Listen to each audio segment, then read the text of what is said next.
Paz do Senhor para todos. Amém. Vamos ficar em pé, vamos orar ao Senhor, pedindo a Deus que venha nos abençoar. Deixa eu orar primeiro. É gostoso do livro de diz. Oremos. Querido Deus, nós te agradecemos, louvamos a Ti, Jesus, por tudo que o Senhor tem feito, operado em nosso meio. Derrama, pois, a Tua graça, a Tua unção sobre as nossas vidas, para que tudo possamos fazer a Tua vontade, Senhor. Abre o nosso entendimento, Senhor, derramando da Tua graça, e que em tudo possamos fazer conforme Tu queres, Senhor. Em tudo pedimos, ó Deus, vem nos abençoar nesta noite. Pedimos e agradecemos desde agora e para todos sempre. Amém. Podemos assentar? O QR Code nós vamos estar passando no final para vocês, para depois a gente já estar acertando aqueles que não tem, depois a gente vai estar enviando para todo mundo, tá bom? Mas vamos lá. Nós paramos aí em Mateus. Vamos ver se hoje a gente termina Mateus.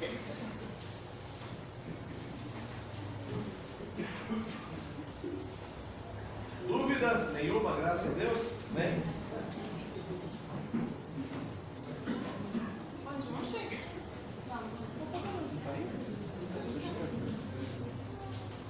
Eu achei que estava mais fácil.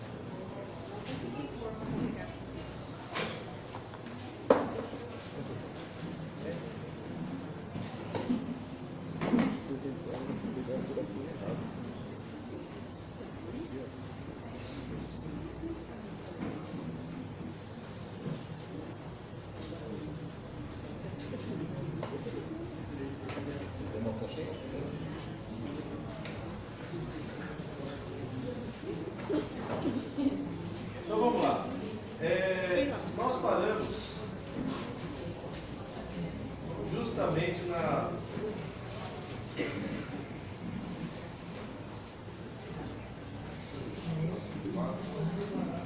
que Jesus acalma a tempestade, certo? Eu só vou dar detalhes em alguns milagres, tá? Não vou entrar em muitos detalhes de todos os milagres de Jesus, então nós vamos ficar aqui uma temporada inteira só sobre o livro de Mateus, depois só sobre Marcos, depois só sobre Lucas. Mateus, eu falo assim, que como ele é a chave de entrada para o Novo Testamento, fica mais fácil da gente localizar os milagres, aqueles feitos que Jesus fez. E os outros, logicamente, também têm as suas referências, algumas mudanças e tudo mais. Mas a parte de Mateus eu coloco como assim a parte mais dedicada, mais detalhada um pouco mais, e a gente fica mais fácil de a gente estudar.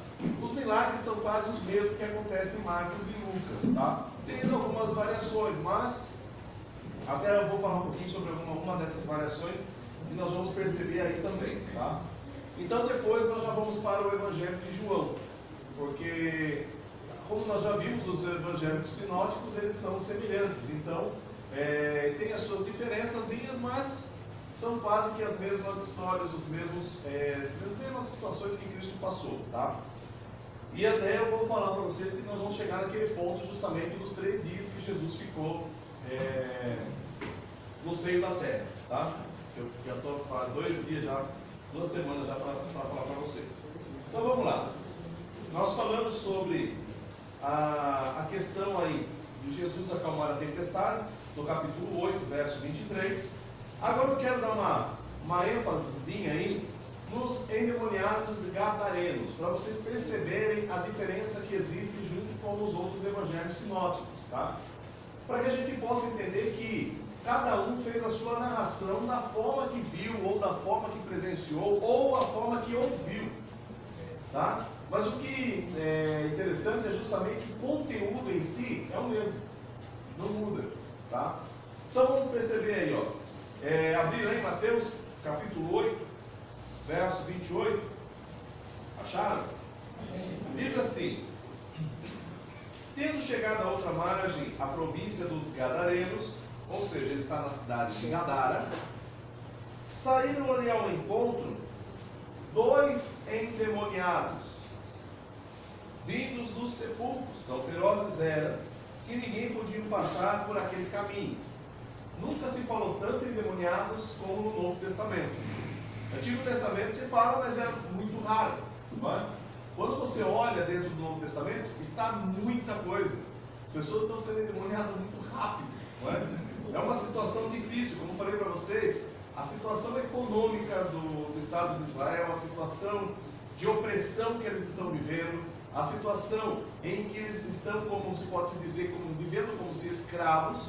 Então isso causa e ocasiona mais oportunidades para os endemoniados estarem trabalhando, estarem afetando, tá? Essas pessoas. As pessoas elas estão perdendo a noção e muitas vezes desistindo da vida pela situação que eles estão passando. Não é diferente dos dias de hoje.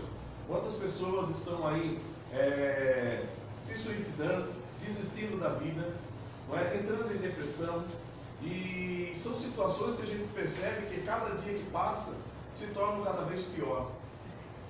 E às vezes nem tanto a situação econômica. Às vezes você vê pessoas que estão abastadas, não é?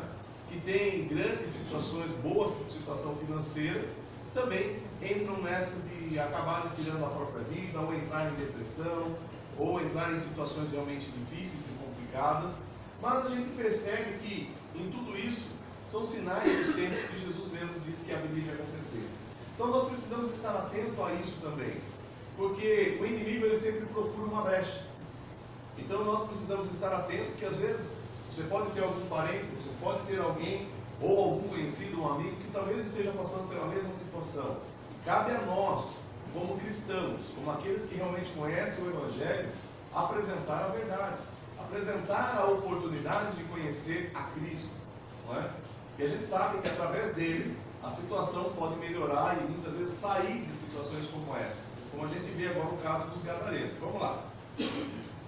Vindo dos sepulcros, tão ferozes eram que ninguém podia passar por aquele caminho.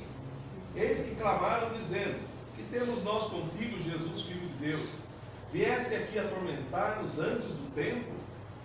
E andava pastando distante dele uma manada de muitos porcos. Pode ser também a matilha, tá? A vara, desculpa, matilha, de novo. A vara de porcos, porque a manada também se encaixa em porcos também, tá? E os demônios rogaram-lhe dizendo: se nos expulsa, permite que entre naquela manada de porcos. Olha que interessante. Eles podem entrar em animais? Podem? Só com uma condição. Com autorização. Uma pessoa, ela pode abrir brecha e a pessoa ficar endemoniada porque ela está autorizando. A pessoa precisa autorizar a entrada de demônios, tá? Não pense que assim vai chegando, já entra. Não. A pessoa, ela tem a permissão, ela dá a permissão. Isso muitas vezes conscientemente. Quando a gente chegar em demonologia, vocês vão entender o que eu estou falando, tá? Que é justamente essa parte que a gente fala, como eles agem, como eles trabalham, como o ser humano pode ver que existem pessoas que são tão más, que não são endemoniadas. É que é já tão má, né, que nem precisa de demônio, né? Aqui o demônio vai perder tempo com ela. Mas, sim, são situações em que a gente imagina, a pessoa é tão má, vai ficar endemoniada. Não, isso precisa ter uma autorização. A pessoa precisa permitir que isso aconteça. Agora, para entrar nos animais, os animais não têm o livre-arbítrio como nós. E aí, o que eles têm que pedir permissão para quem? Para Deus. E aí sim, eles puderam entrar nos porcos. E eles lhe disse: ide. E saindo eles, se introduzindo na manada de porcos, eis que toda aquela manada de porcos se precipitou no mar, foram no despenhadeiro e morreram nas águas. Os porqueiros fugiram e, chegando à cidade, divulgaram tudo o que aconteceu aos demoniados. E eis que toda aquela cidade saiu ao encontro de Jesus e vendo, rogaram que ele se retirasse do seu território. Vamos só dar uma paradinha para pensar nesse assunto, porque já vi um pregador famoso aí falando que os demônios amam água. Não sei se vocês já viram isso. E quando eles entram nos porcos, é justamente porque eles querem entrar nas águas. Eles só entram no homem porque o homem é quase 90% água. Gente, eu não sei de onde tira essas baboseiras. Eu não sei de onde vem. Né? Quer dizer, acho que até sei. Mas eu não sei de onde pega. As escrituras nada comentam sobre isso. Tá? Quando a gente fala em questão de demônios, existe a questão Demônios não tem nada a ver com anjos caídos, tá? Anjos caídos, eles não são demônios, são anjos caídos. Demônios são seres espirituais que estão na terra há milhares de anos, tá? Como assim, pastor? Muito bem, abra sua Bíblia em Judas, verso 6.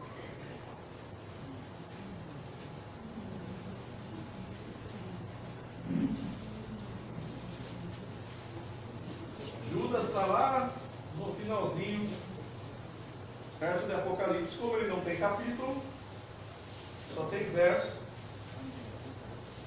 6. Acharam? Meu irmão, tem que ser rápido.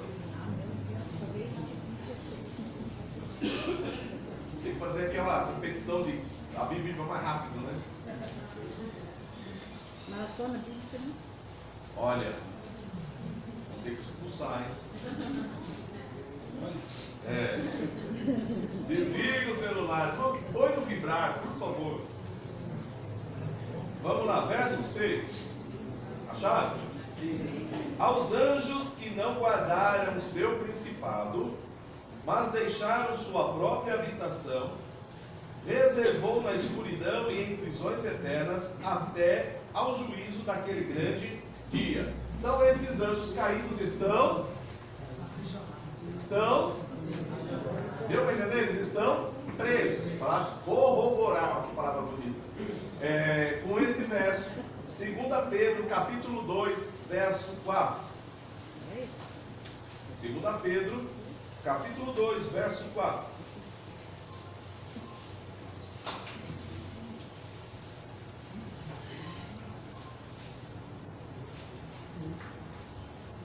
Diz assim: porque se Deus não perdoou os anjos que pecaram, mas, havendo-os lançado no inferno, cuidado com esse inferno. Não é cuidado do inferno porque é espiritual, não. Cuidado com esse inferno, porque esse inferno não está se referindo à condenação eterna. Está se referindo a um abismo ou uma situação de tormentos que eles já estão, tá? Diferente do que vai acontecer no inferno final. Lançado no inferno, os entregou às cadeias da escuridão, ficando reservados para o... Então, onde estão os anjos caídos? Eles estão presos no abismo, eles estão presos, estão acorrentados e serão soltos, tá? Isso a gente vai ver lá em Apocalipse. Então, quer dizer, se eles estão presos, os demônios não são anjos caídos, são seres que já estiveram no planeta há tempos atrás, mesmo antes da raça adâmica, e depois isso é detalhes para a gente falar mais para frente, tá? E estão no planeta já, então eles não são anjos caídos, tá? Eu sei que se eu entrar nesse assunto agora, a gente vai ter que voltar lá no Antigo Testamento, vamos ter que falar das gerações antigas e tudo mais, para depois a gente continuar. Nosso assunto é justamente o Novo Testamento, depois a gente volta lá. Quando chegar em demonologia fica mais fácil. Então o que acontece? Eles são seres espirituais que estão em busca de corpos. Como eles não foram expulsos daqueles dois, acabaram entrando dentro dessa manada de porcos e acabaram se precipitando nas águas. Por que eles foram para as águas? Primeiro, aquela cidade de Gadara é uma cidade gentílica, ou seja, não é uma cidade de judeus. E judeus não comem carne de porco. E eles ali criavam porcos. E a cidade, ela vivia disso. Ela vivia dos porcos. Então ela dependia das vendas dos porcos. Agora imagine, Jesus chega de repente, um monte de porco se joga na água, se suicida. Qual é a ideia? Ou seja, Jesus está aqui para acabar com o nosso negócio. Então é melhor que ele vá embora. Essa é a ideia dos demônios. Ou seja, é mais fácil se jogar dentro das águas, vai matar os porcos, a cidade toda vai se voltar contra Jesus. Deu para entender? É lógico que eles são inteligentes, né? Mas Jesus, o que é interessante é que o propósito dele não era a cidade. O propósito dele era justamente esses que estavam presos, tá? Mas aí entra uma questão. Olha que interessante. Mateus fala que eram quantos endemoniados? 2. Vamos para Marcos. Marcos capítulo 5.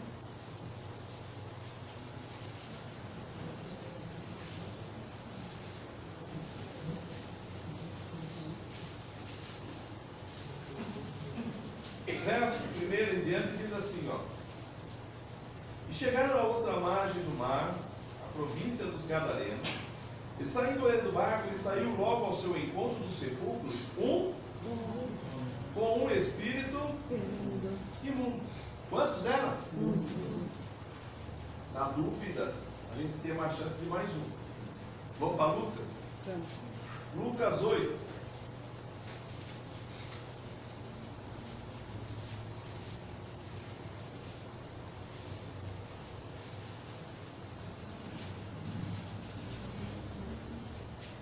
Verso 26. Diz assim: E navegaram para a terra dos Gadarenos, que está defronte da Galiléia. E quando desceu para a terra, saiu-lhe ao encontro, vindo da cidade, um homem que desde muito tempo estava possesso de demônios, e não andava vestido, nem habitava em qualquer casa, mas nos... Quantos homens? E João nem sequer se preocupou em narrar essa história. Você vai ver por que João fez a diferença. Não digo a diferença deles, mas porque o João teve um pensamento diferente, o Evangelho de João. Para que contar as histórias que já foram contadas? Vou contar aquilo que não foi contado. Existem algumas que ainda está ali junto porque ele achou importante marcar. Mas ele achou por bem contar algumas histórias que não foram contadas nesses evangelhos. Agora eu pergunto, quantos endemoniados eram? 1 ou 2? Deixa eu fazer outra pergunta. Marcos estava presente? Não. Lucas estava presente? Não. Mateus estava presente? Sim. Não. Quem falou para vocês que estava presente? Era Hã? Não era um dos 12. Mateus era um dos 12, mas estava presente nesse dia? Sabe por quê? Olha o capítulo 9 de Mateus e o verso 9. 9 e verso 9.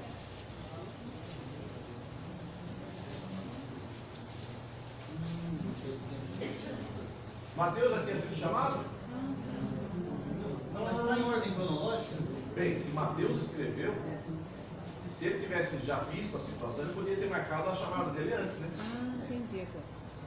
Lógico que todos os detalhes não estão em ordem cronológica como realmente aconteceram.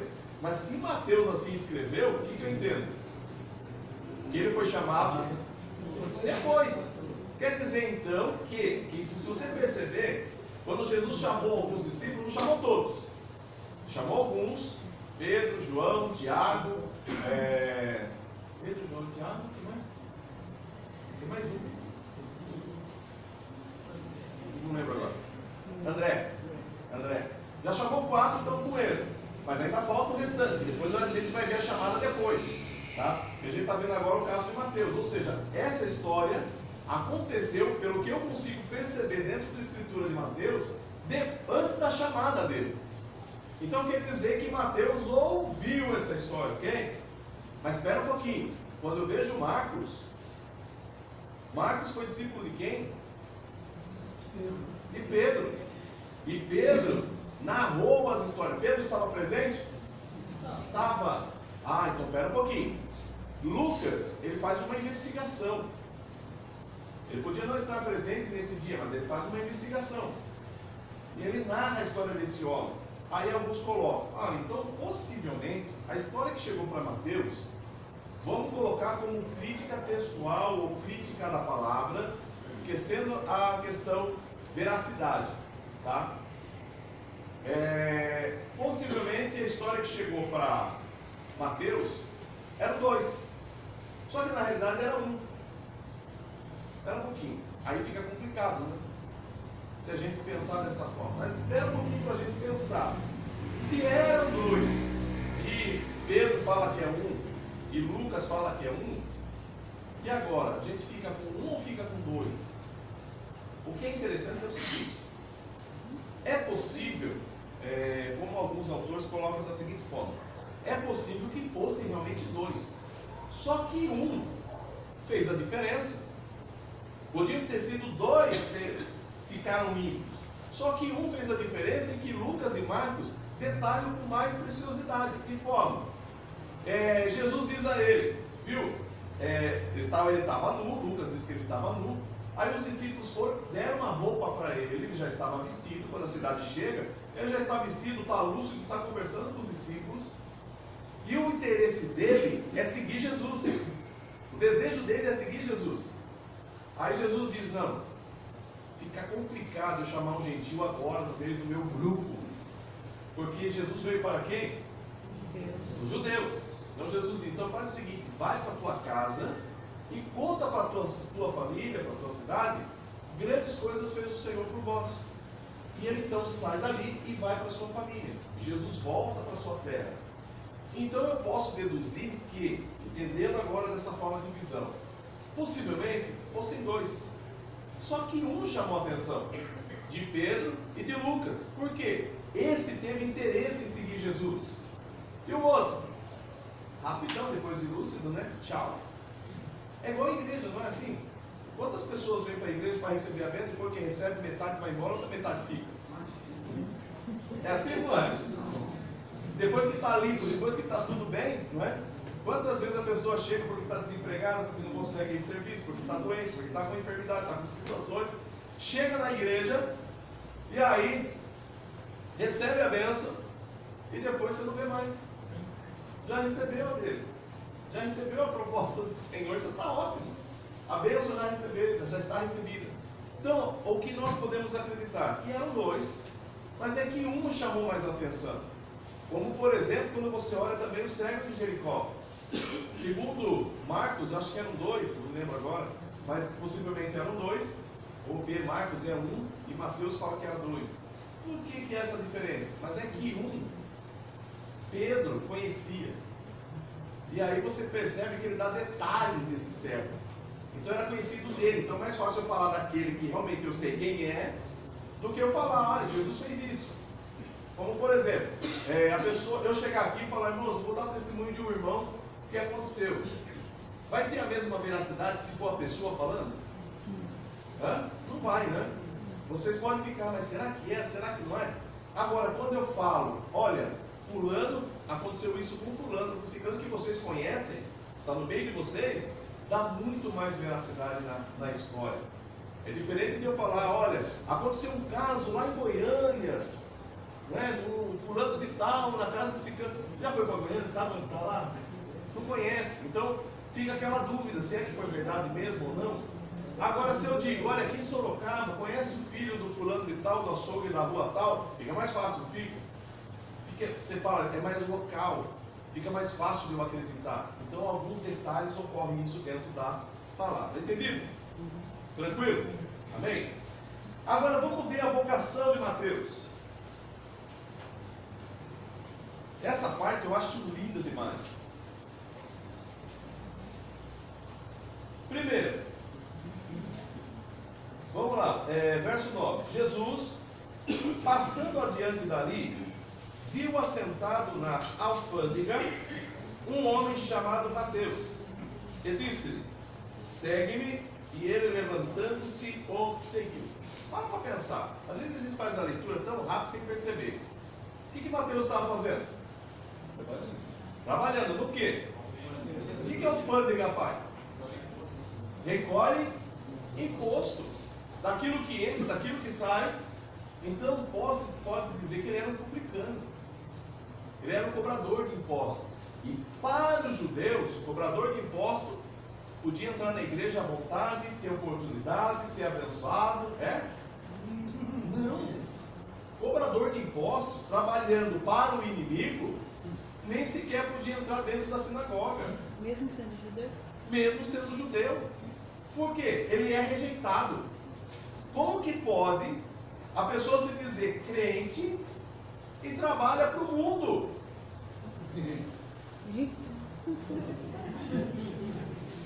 A ideia era, trabalha para o próprio inimigo, ou seja, nós estamos escravos dos romanos. E o publicano trabalhava para quem? Para os romanos. Então olha que situação que fica. Os judeus então não aceitam, falam, não, se você quer realmente ser fiel ao Senhor, deixa de servir aos romanos, vai servir a Deus. Você vai trabalhar, vai pagar até imposto, mas deixa que o romano cobre, não você. E outra, publicanos tinham também aquela questão de cobrar imposto e ganhar um pouco a mais, né? Eu fico imaginando, acho que o brasileiro deve ter uma descendência dessa raça. Eu não sei, eu acho que ele deve ter. Porque é impossível, você vê tanta semelhança, não é? Então a gente sabe que eles já cobravam imposto nessa situação. E outra, se eu sou um fariseu, se eu sou um doutor da lei, se eu sou um escriba, ou alguém realmente chegado ao templo, ou mais próximo ao templo, um levita, ou seja o que for, eu passasse na bancada de Mateus, eu, como judeu, teria o direito de cuspir-lhe no rosto e chamá-lo de herege ou endemoniado, sei lá, de qualquer outro nome que não fosse judeu, ou seja, você não vale a pena, você não serve para nada. Deu para você entender? Você imagine como era Mateus nesse trabalho. Ele teve que abandonar a igreja, templo, para fazer essa função. E foi rejeitado pelos seus, foi rejeitado por aqueles que eram da sua congregação, justamente porque estava fazendo algo que não era lícito diante da lei ou diante daquilo que era dentro do templo. Bem, a fama de Jesus já está sendo espalhada por todo lugar.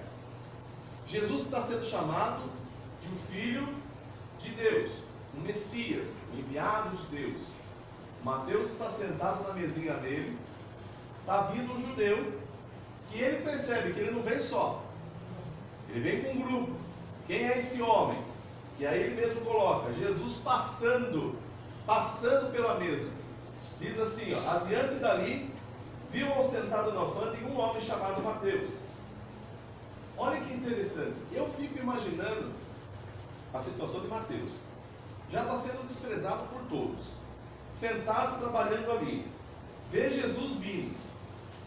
Ao seu primeiro pensamento, esse Jesus, que é o Filho de Deus, ele é ligado ao templo, sim ou não? Ele vai ao templo, ele serve a Deus ao templo, ele vai nas sinagogas. Mateus nem na sinagoga podia entrar, ele era rejeitado. Então, ele percebe, qualquer judeu ligado ao templo podia passar muito bem, caluniar, xingar e ainda cuspir no rosto dele. Qual o pensamento dele para com Jesus? Jesus vai fazer o que com ele? A mesma coisa, concorda comigo? Se ele é ligado ao templo, se ele é ligado justamente a isso, o problema é, ele conhece Jesus? Não conhece perfeitamente. E agora eu vou falar uma coisa para vocês. Será que vocês conhecem Jesus realmente como ele é? Será que vocês conhecem realmente ele a fundo? Como ele realmente é? Como ele realmente é esse verdadeiro Deus? Será que você realmente tem essa intimidade com ele para saber realmente como ele é? Ou será que eu apenas o sirvo porque eu ouvi falar? Interessante de Jó é justamente isso. Ele pode dizer, eu o conhecia só de ouvir, mas agora os meus olhos o veem. Ou seja, isso é intimidade. Será que eu tenho essa intimidade com ele? Será que eu realmente o conheço?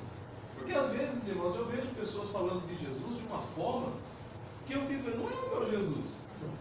Não é o Jesus que eu sirvo. Porque eles mostram um Jesus que é revoltado. Mostram um Jesus que se você não fizer tal coisa, ele mata você. Mostram um Jesus que se você não pagar tal coisa, você vai ficar doente. Se você não fizer tal coisa, olha, um monte de mal vai acontecer com você. Me desculpem, esse não é o Jesus que eu conheço. O Jesus que eu conheço é o mesmo esse mesmo Jesus que Mateus agora vai conhecer. Um homem totalmente diferente. Porque às vezes, eu falo assim, a questão religiosa, ela cria uma situação dentro desse Cristo, que parece que esse Cristo ele é totalmente diferente. Não é o que está nas Escrituras. É um Cristo realmente. Uma vez um pastor disse assim para mim, eu vejo Jesus dentro da Bíblia, um homem sério, um homem nervoso, nervoso, bravo, que qualquer coisa ele já tirava satisfação. E eu fiquei, meu Deus, será que ele leu essa Bíblia que eu estou lendo? Ou será que é algum evangelho apócrifo que ele está lendo? Porque é impossível você ler e achar que Jesus é dessa forma. Primeiro, se Jesus fosse realmente bravo ou nervoso, como ele diz, as crianças iam querer chegar perto. E o que eu vejo, quem ficou nervoso com as crianças foram os discípulos. Que Jesus pega a criança, coloca sentado no colo e diz, viu, aquele que quiser entrar no reino dos céus tem que ser igualzinho a ele. Aí todo mundo fica, não. Peraí, se a criança queria chegar perto de Jesus, é justamente porque Jesus tinha, primeiro, carisma. Ele tinha amor. Quando você se aproximava dele, é aquela pessoa, já viu aquela pessoa que quando você faz amizade, você fala, nossa, eu gostei desse cara, gostei dessa pessoa, porque ela tem carisma, você se liga com ela, e Jesus era assim. Ah, mas Jesus, aí eu falando isso para ele, ele diz, não, mas Jesus era sério. Mas você acha sério uma pessoa colocar apelido nos outros? Claro que não, foi Jesus que fez isso. Não, Simão. Ah, mas aí é diferente. Diferente como? O seu nome é Simão e fala, agora você é Pedro, porque eu te comparo a uma pedra. Pega Tiago e João. Ele chamava Tiago e João filhos do trovão. Ah, mas é diferente. É só barulho. E aí? Eu fico imaginando Jesus caminhando com os discípulos e também brincando, dialogando, conversando. Gente, Jesus totalmente diferente daquilo que se imagina. Ele era homem, sujeito às mesmas situações que nós. Você acha que Jesus não brincava? Uma coisa que Jesus fazia era mentir, viu? Deu para entender? Ele é diferente. Mateus conhece ele dessa forma? Não. Eu fico imaginando Mateus, quem sabe, fala a verdade para mim, se você tivesse sentado naquela bancada, sabendo que aquele homem religioso está vindo, aquele homem que realmente parece ser do tempo, você conseguiria encarar ele? Cara a cara, olho no olho? Conseguiria? Eu não conseguiria, sabendo que eu estou encharcado, sabendo que eu estou errado. O que eu faria? Se eu vou olhar, eu vou fazer o quê? De cantinho de zóio. E vou ficar com a cabeça. É isso que eu imagino. Não está escrito, mas é o que eu imagino. Eu fico imaginando ele só de cantinho de olho, vendo que Jesus está vindo. Está vindo, está vindo, está vindo. O que ele espera? Quem sabe uma bolhada no rosto, quem sabe algum xingamento, mas aquele homem para próximo a ele. Estava passando e para. E de repente, eu fico imaginando, que nem vocês agora, esse silêncio absoluto. Ai, eu vou olhar. Por quê? Se ele parou ali, você vai ficar esperando, ele não passa, Jesus amado. Jesus amado. Aí eu vou só de cantinho, devagarzinho, olhando. Quando você olha na face dele, nos olhos dele, muda. Porque aquilo que ele podia ver nos olhos dos judeus, ele olha diferente naquele olhos de Jesus. Jesus tem um olhar totalmente carinhoso, de amor, de compaixão. Olha só. Alfândego, vamos chamar Mateus. E disse-lhe, olha só o que Jesus disse para ele. Mateus, eu te conheço há tantos anos. É? Fala o quê?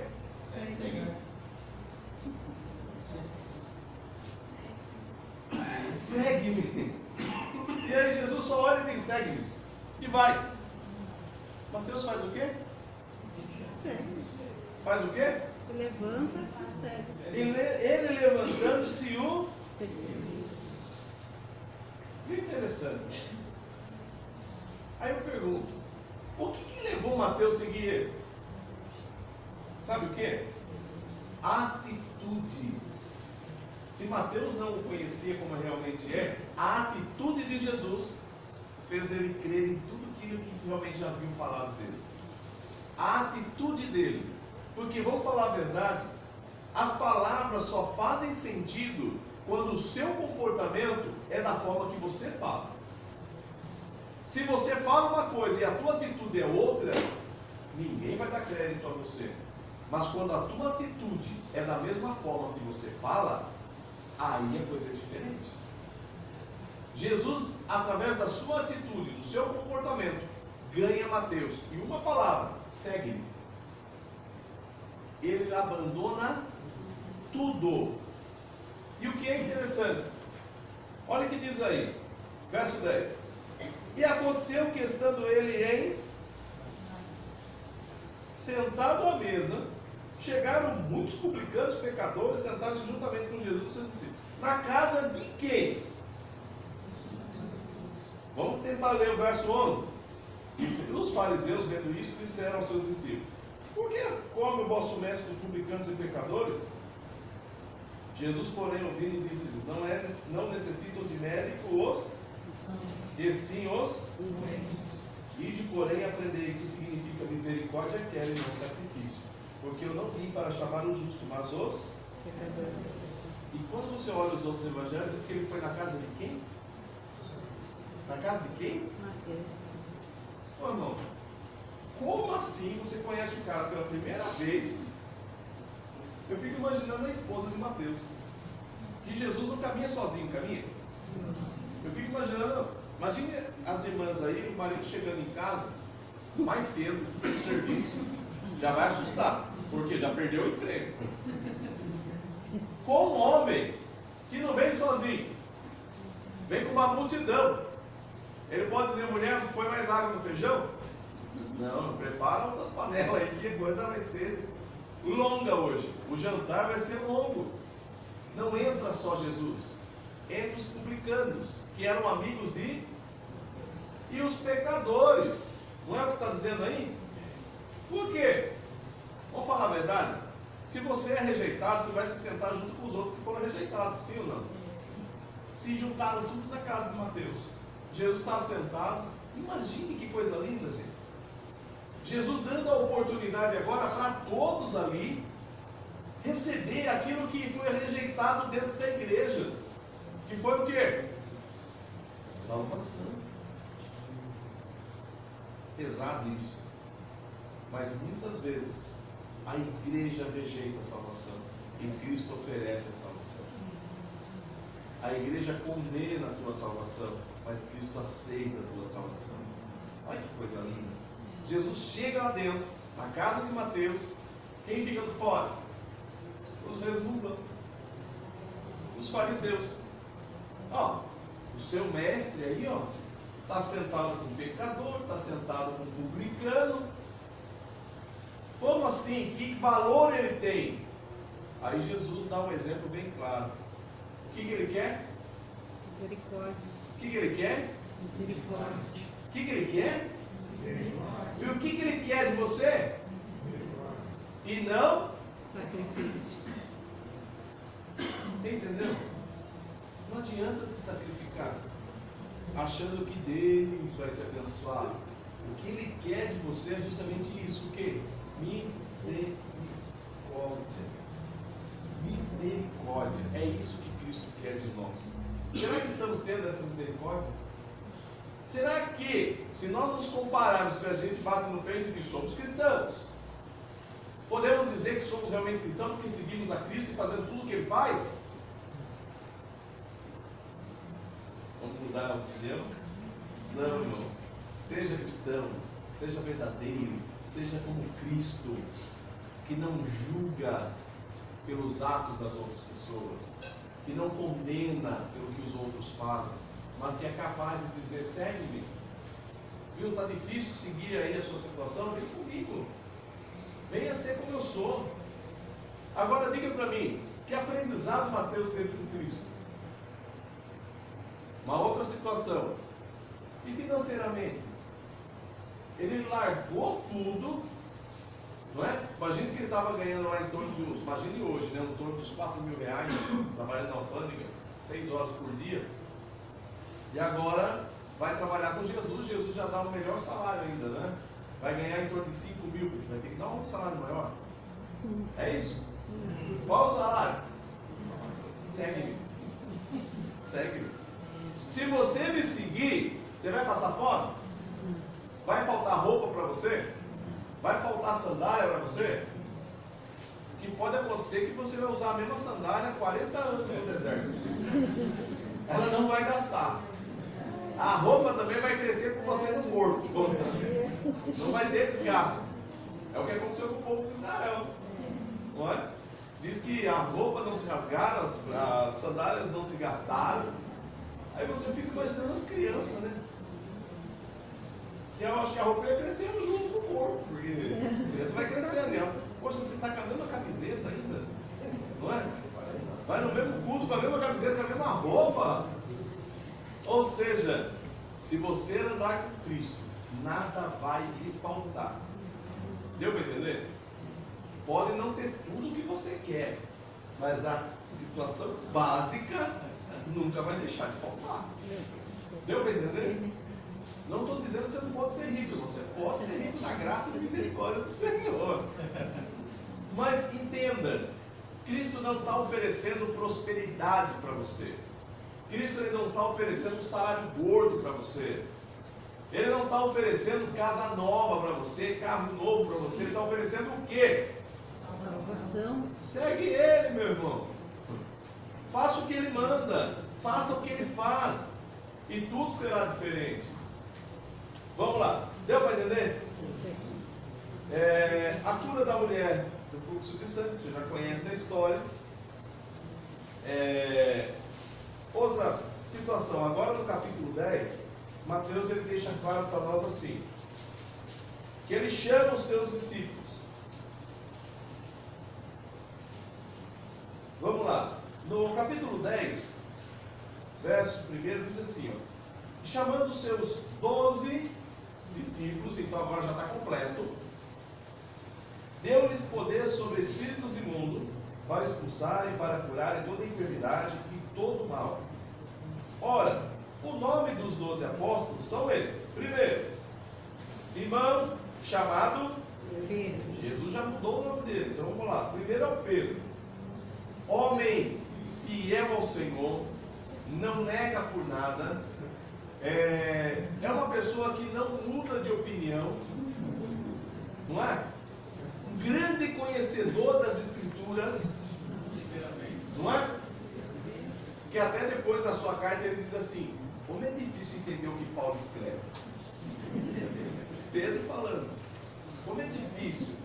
E até Paulo depois lá em Gálatas fala assim, interessante que Pedro, quando estava com os gentios, na mesa, sentado com eles, comia, dava risada, brincava, conversava. Quando ele olhou que estava vindo ao grupo, que é justamente dos judeus, Pedro automaticamente se levanta da mesa. A paz, irmãos. Gentios ali, vou ficar com os judeus. E Paulo fica revoltado com isso, chega e fala assim, eu botei o dedo na cara dele e falei, isso é coisa de crente? Você estava lá com os gentios, agora porque chegou o judeu, você vai se fazer de judeu? Olha que situação. Então Pedro, nossa, é um crente que a gente pode se inspirar e dizer, não é? Somos iguaizinhos, amém? Não. Claro que somos. Você muda de opinião? Porque Pedro não é diferente de nós, gente. Pedro é como nós. Variamos diariamente. Você é como Jesus, que acorda de manhã bem-humorado, alegre, feliz, dando a paz para todos. Então você é Pedro. Ou seja, Pedro ele tem variação. Vamos lá para o próximo. André. E André é seu irmão. André era irmão de? Se é irmão de Pedro, Pedro igual é, não é? Não sei. Será que é semelhante? O que é interessante, André, é que Jesus está lá numa grande pregação, tem uma multidão sentada lá, e Jesus está na empolgação falando, trazendo a mensagem, e ninguém quer ir embora. E quando Jesus fala, a mensagem fala com a gente, não é? Ele fala, e aquela coisa fica, e a hora vai passando e tal. Aí alguém e fala, Senhor, a hora já está dando, manda a multidão embora, porque está perigoso estar no deserto, até chegar na cidade, está longe. Aí Jesus diz, ei, Sarah, realmente, a hora já foi, se a gente mandar agora, vão perecer no caminho. Faz o seguinte, o que vocês têm para oferecer? Lá vem André.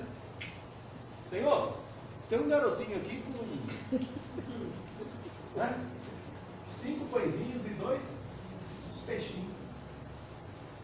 Eu pergunto, como que ele sabia que o cara tinha 5 pães e 2 peixinhos? Já estava de olho na bolsinha do moleque. Garanto que na hora do culto já sentou do lado, porque devia ter sentido o cheiro. Tem crente em cima? Marca um dia de oração na sua casa. Vai quantos? Marca um churrasquinho para você ver. Tem crente interesseiro? Gente, olha a equipe que Jesus está chamando para ele. O primeiro é variável, varia assim constantemente. O segundo já é interesseiro. Vamos ver o resto. Tiago e João. Um grupinho que depois vocês vão ver lá na frente ele chamando a mãe para falar com Jesus para pegar carne. Já está interessado em carne.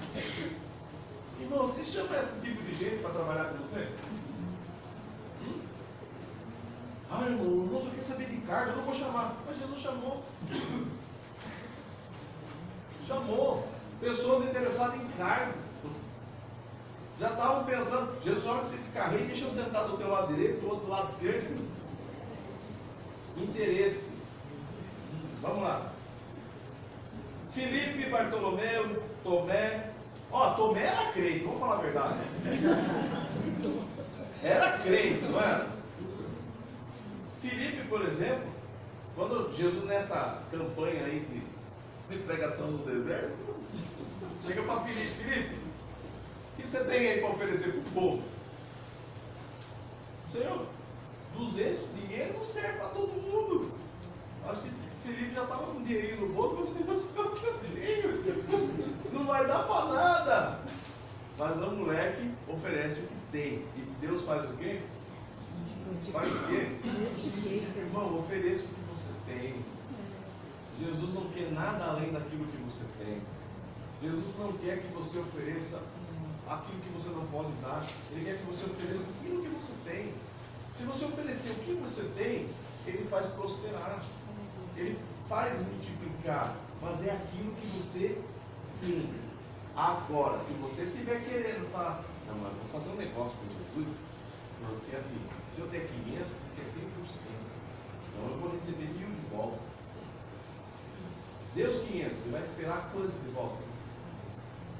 0. Jesus não faz nada por interesse. Jesus não faz negócio. Jesus não faz negócio. Ele quer que você ofereça de graça. Ele quer que você ofereça de graça. É fácil? Boa sorte, ser crente. Tomé, crente, meu Deus do céu, não precisa nem. Olha, é só dar o testemunho que ele acredita assim, rapidinho. Ou ele precisa ver? É igual uma vez, o irmão chegou e falou assim: eu sou crítico, eu acho que às vezes eu sou mais Tomé que Tomé. Porque eu sou muito crítico, assim, quando falam umas coisas para mim, não, porque acontece isso, acontece aquilo, não, desculpa. E aí uma vez o irmão falou, porque aconteceu um negócio lá, foi. Aí eu falei, irmão, verdade? Irmão, verdade. Você estava lá? Não. Você viu? Não. Irmão, então dá licença, você ouviu a história de outro, eu nunca vou acreditar. Eu creio que Deus pode fazer milagre. Concorda comigo? Ele faz milagre. Mas se pegar a história lá, porque assim, é igual aquela história, cada conto aumenta. É que nem uma vez, eu lembro que isso há muitos anos atrás, o irmão tinha uma brasilinha velha, tinha acho que 16 anos, e o irmão estava vindo de, acho que era Salto Pirapora, estava vindo de Itapetininga com outro irmão, e no meio do caminho, tipo ali mais ou menos na Armando Panunzio, acabou o combustível. Naquela época não tinha posto de gasolina que tem hoje tem. Você só ia ter o posto poço ali, posto do papai, aqui já na General Carneiro. E agora, para empurrar a Brasília do irmão até o posto, mais ou menos dá uns 4, 5 quilômetros, eu acredito. Não é? E aí o irmão pegou e falou assim, irmão, acabou o combustível. Eles já tinham ido pela fé e voltado pela fé, acabou o combustível ali, e falei, e agora? Aí o pastor falou assim, irmão, vamos fazer uma oração, que Deus dê graça para a gente chegar pelo menos até o posto, mas o carro já tinha parado. Eles oraram dentro do carro, deu na partida, o carro pegou, irmão, conseguiu chegar até o posto, 5, 6 quilômetros. Beleza. Um dia eu vou numa congregação, o irmão vai contar esse testemunho, não é o irmão que participou da Brasília. Né? Ele já ouviu a história de outro. Aí quando o irmão foi contar, porque eu tinha ouvido dos irmãos que realmente participaram. Irmão, vocês acreditam que ele foi para Itapetininga, voltou e ainda chegou em casa só pela fé? Ah, irmão, tenha santa paciência. Mas a culpa é dele? Não, porque a história veio de outro. Por isso que a gente tem que tomar muito cuidado com aquilo que a gente ouve, analise, porque se for o caso, ligue para a pessoa que deu o testemunho e vale saber realmente se é verdade. Porque existem muitas historinhas para querer crescer a fé do povo, só por querer crescer, e muitas vezes por interesse. A gente tem que tomar muito cuidado. Tá? Bem, então vocês estão vendo que Jesus chama o povo tão maravilhoso. Olha o verso 4. Simão o Zelote. Zelote é de partido político. Esse Simão é Zelote porque Zelote era um partido político que estava lutando contra Roma. Você chamaria um político para fazer parte da sua equipe? Aí faz até aquele sinalzinho da cruz, né? Deus o livre. Chamaria? Jesus chamou político também. Agora é o top. Judas Iscariotes. E aí Mateus não perdoa. Já escreve embaixo. Se Mateus não perdoou, quem sou eu? Já marca embaixo. Aquele que o traiu. Já deixa bem claro. Interessante que a Bíblia nos fala que Judas era ladrão. E Jesus entregava a bolsa do dinheiro na mão dele. Judas, cuida da tesouraria. Já ouviram? João lá no Evangelho fala assim, quando a mulher quer o perfume, podia Jesus, olha, ter vendido isso. Olha, quanto dinheiro a gente podia ajudar os pobres. Aí Jesus fez uma profecia. Os pobres, vocês sempre terão convosco. Até hoje tem pobre ainda. Quando eu vejo plano da política, acabar com a pobreza, eu falo, não tem como, já é promessa. Não tem. Jesus já falou que os pobres sempre vão ter conosco, não tem como. Então, é uma realidade. Aí João escreve assim, mas Judas disse isso não porque ele gostava de ajudar os pobres, mas porque ele retirava do que caía dentro da bolsa. Ele tirava uns 10% por ali. Não me pergunto mais sobre isso. Vamos lá.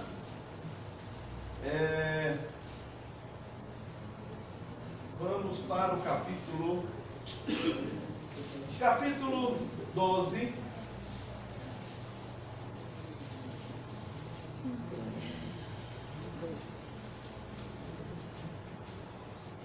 Capítulo 12 entra numa outra questão,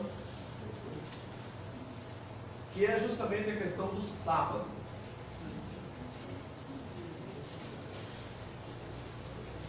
Vamos seguir o que Cristo nos ensina. Vamos lá. Naquele tempo, passou Jesus pelas searas em um sábado. E olha, vamos falar a verdade. Outra coisa que eu vejo de Jesus gostava de cutucar os judeus. Gostava. Parece que ele tinha até um prazer nisso. Porque ele podia fazer milagre na sexta, na quinta, na quarta, na terça. Mas não, era o sábado da libertação. Era o sábado da solução de problemas. Era o sábado da cura. Era o sábado de milagres. Só acontecia a maioria dos milagres quando? Fala a verdade, é para cutucar os judeus ou não é? Era pelo menos para despertar, falar, viu, olha o que vocês estão fazendo, está tudo errado. Aí Jesus, vamos lá. Em um sábado, e os seus discípulos, tendo fome, começaram a colher espigas e a comer. Aí eu pergunto, será que alguém chegou para Jesus e disse, Jesus, a gente pode colher? Se você já está andando com ele, se você já sabe o que ele pensa, você vai perguntar? Você já vai fazer. Se você não tem intimidade, aí você vai perguntar. Quando eu olho isso, eu já vejo que os discípulos já estão íntimos de Jesus, já entendem o plano e o projeto que ele tem. Entro no meio da seara, é sábado. Os discípulos não sabem o que é sábado? E olha que Jesus chamou uma equipe e não tem nada a ver com o tempo, tem nada a ver com religião, tem nada a ver com a situação religiosa da época. Então, para ele, justamente, ele preparou esse grupo, justamente para quê? Para que não entrasse, não infiltrasse a questão religiosa na vida, dentro dessa questão que Cristo agora está ensinando, e Cristo agora está trazendo esse ministério. Ele não quer parte religiosa, ele quer um grupo limpo de partes religiosas, para que ele possa colocar justamente a doutrina dele, a doutrina que realmente é a verdade. Então agora os discípulos já têm intimidade. Então nem pergunta, já vão catando milho, colhendo, e o que é mais interessante, tem um monte de fariseu junto acompanhando. Verso 2. Mas vamos falar a verdade, irmãos? Qualquer coisa que você faça que vai afetar a situação do outro, vai ter um monte de fariseu para reclamar, vai ou não vai? Pense no seguinte, não tem grupo de jovens na sua igreja. Aí você pensa, sabe, pastor, eu estava com a ideia de montar um grupo de jovens. O pastor, logicamente, está falando, não, é de Deus, eu estava pedindo a Deus que enviasse alguém. Pode fazer. Ninguém se ofereceu, você se ofereceu. A hora que começa, vai ter fariseu reclamando? Vai? Vai? Misericórdia, irmão, por que isso? Os fariseus jamais deixam de seguir Jesus, viu? Fariseu jamais deixa de seguir Jesus. Se você está na igreja, tem fariseu também. Ele não faz. Mas se tiver alguém que faça, eu vou falar mal daquele que está fazendo. Essa é a função. Eles estão na terra para isso. Então, cuidado. Porque os fariseus ficam. O sal sobe. É o joio e o trigo. Se você semeou o trigo, vai nascer trigo. Mas no meio do trigo vai ter o... Então, se acostume, irmão, com o joio. E às vezes tem irmão que fala assim, irmão, por que o irmão está falando mal de mim? Irmão, o fariseu está sempre contigo. Se você vai fazer a obra do Senhor, sempre vai ter fariseu do teu lado. Acostume-se com isso. É difícil, né? E os fariseus, vendo isso, disseram, eis aqui os teus discípulos, fazem o que não é lícito fazer no sábado. Ele, porém, lhes disse, não tendes lido o que fez Davi, quando teve fome, ele e os que com ele estavam, como entrou na casa de Deus e comeu dos pães da proposição, que não lhe era lícito comer, nem aos que com ele estavam, mas só aos sacerdotes? Eles comeram e morreram? Não, eles estavam morrendo de fome. O sacerdote chegou e disse, olha, se vocês olharem lá no Antigo Testamento de Samuel, você vai perceber ele falando assim, comam, porque senão vocês vão morrer. Então, quer dizer, eles comeram aquilo que era só do sacerdote, que era sagrado. E eles eram impuros. Mas houve morte? Não, porque houve uma necessidade. Por isso que eu falo, às vezes as pessoas não entendem esse Jesus, não conhecem esse Deus. Parecem num Deus que, isso aqui é sagrado. Toca para você ver. Não, tudo tem um propósito. Mas sempre tem aquele boca aberta que quer testar. Tem ou não tem? Porque existem as pessoas que realmente vão fazer de coração, como por exemplo, tem aquelas pessoas que vão por interesse e Deus não aceita. Por isso que a gente tem que entender tudo isso. Bem, aí continua. Ou não tendes lido na lei que aos sábados os sacerdotes no templo violam o sábado e ficam sem culpa? Se é o 8º dia da circuncisão daquela criança, cai no sábado, não vai fazer circuncisão? Ou vai fazer? Vai fazer. Então tem coisas que tem que ser feitas no sábado. Pois eu vos digo que está aqui quem é maior do que o templo. Então, se ele é maior que o templo, eu tenho que seguir a lei de quem? De quem? Dele.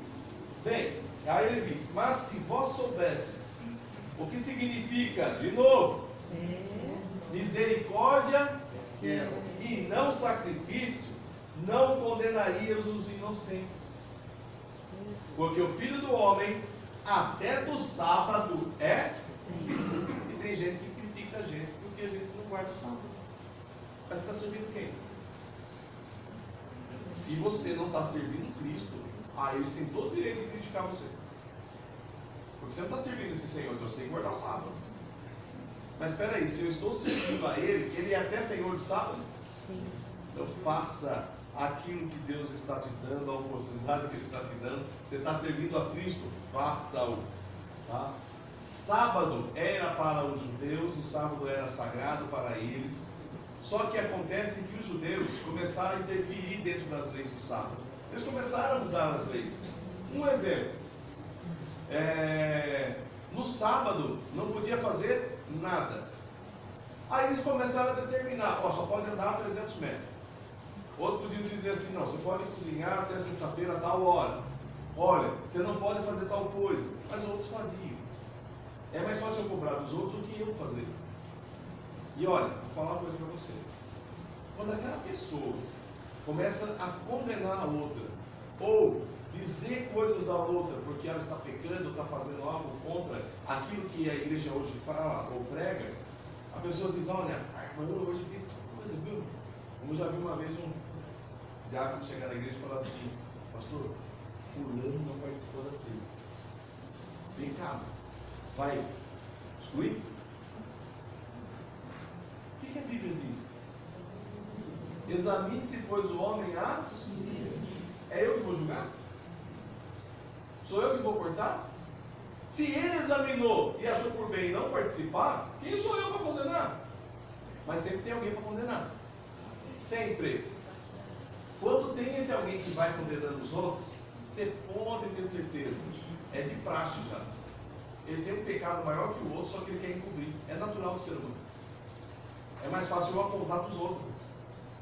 É fácil eu apontar para os outros. Só que por trás já tem coisa errada.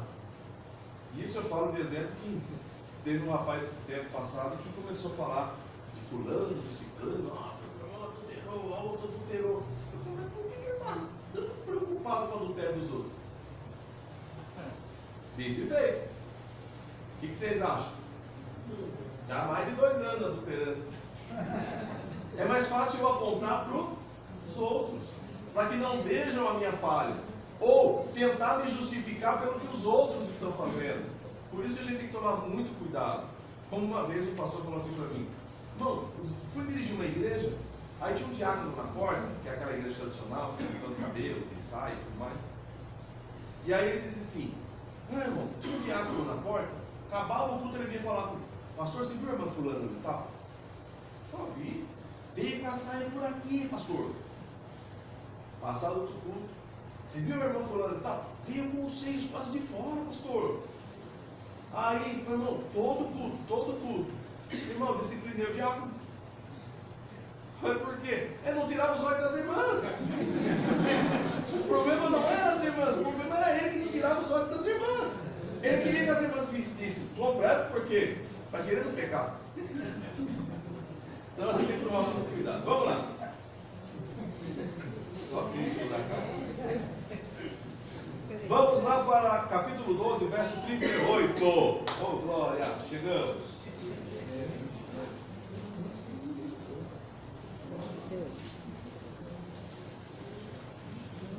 Capítulo 12, verso 38. Vai lá.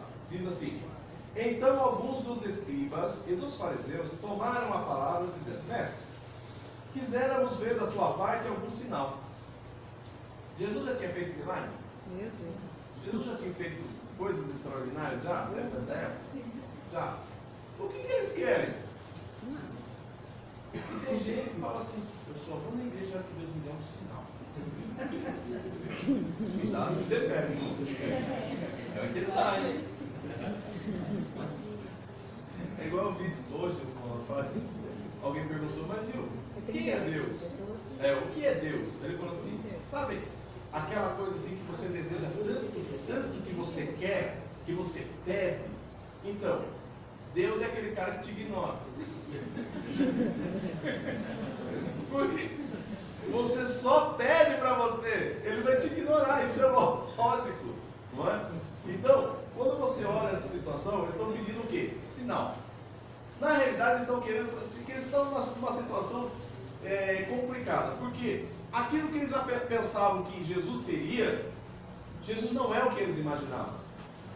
Eles imaginavam que Jesus viria já como um rei, não é? Todo pomposo e já matando a rodo. Se vem o inimigo, ele só punha a mão e já caía morto.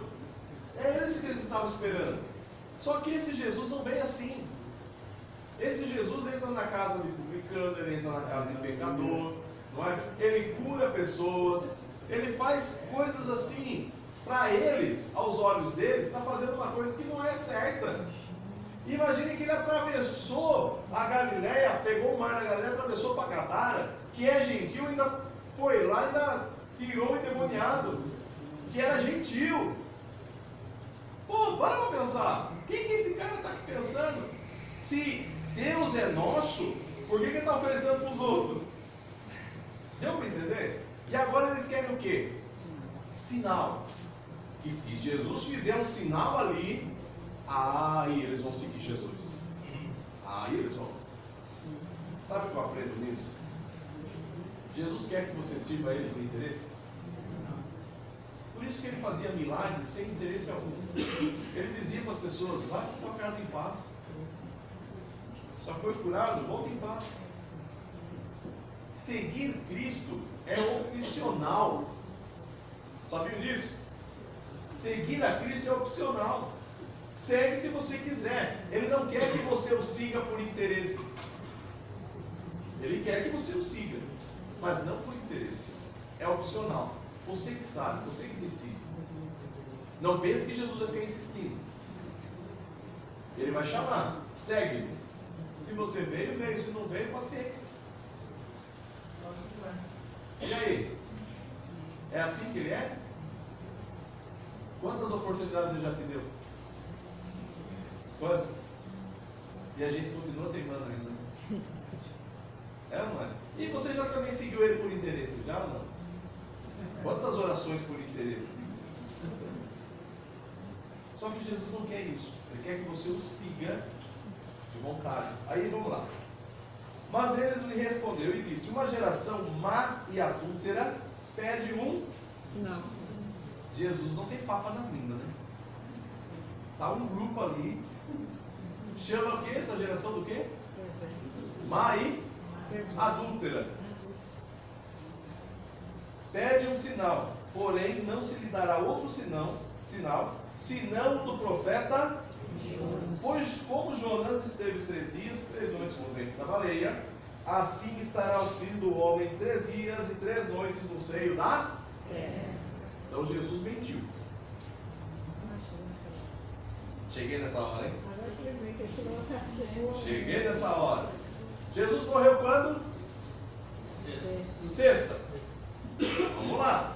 Vamos seguir o nosso horário, tá? Porque, independente dos judeus, o horário deles também é igual ao nosso. É 24 horas. Só que eles dividem a horas diferentes de nós, mas é igual.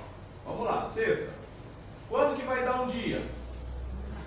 Sábado.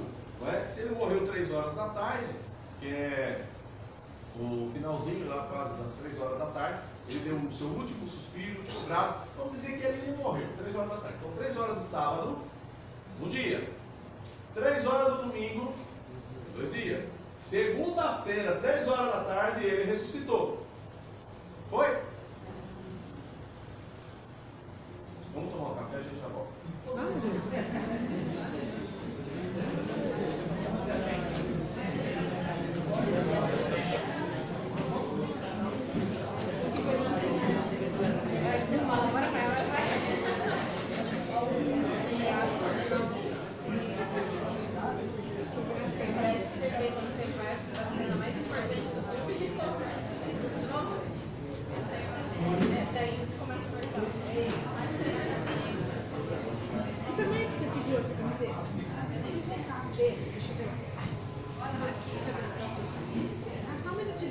ver aqui. Eu acho que daí é melhor pagar por mancada. Porque da cantina é o marido dela já que tá vendendo as camisetas. Daí já pagando direto pra ele. Pra ela.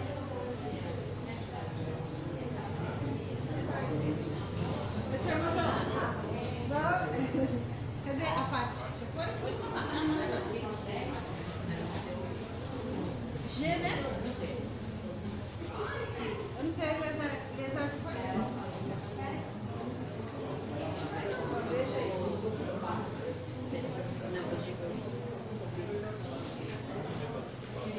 Passa bem?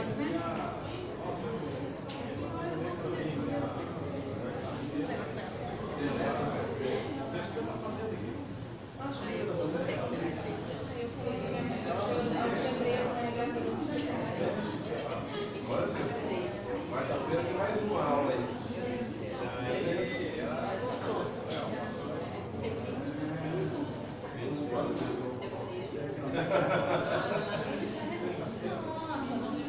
Passa bem?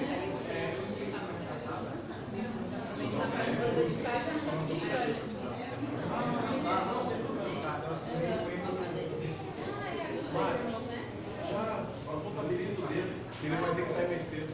Ele e o Eliezer também. Peraí, deixa eu abrir. Isso, Não, mas pega uma ideia. Depois você pega o material que falta, que eu mando sempre no grupo. Mas assim, às vezes algum comentário que eu faço aqui, não quer voltando marcando, eu posso passar por você. Então, mas vai ser. Visitante, seja bem-vindo.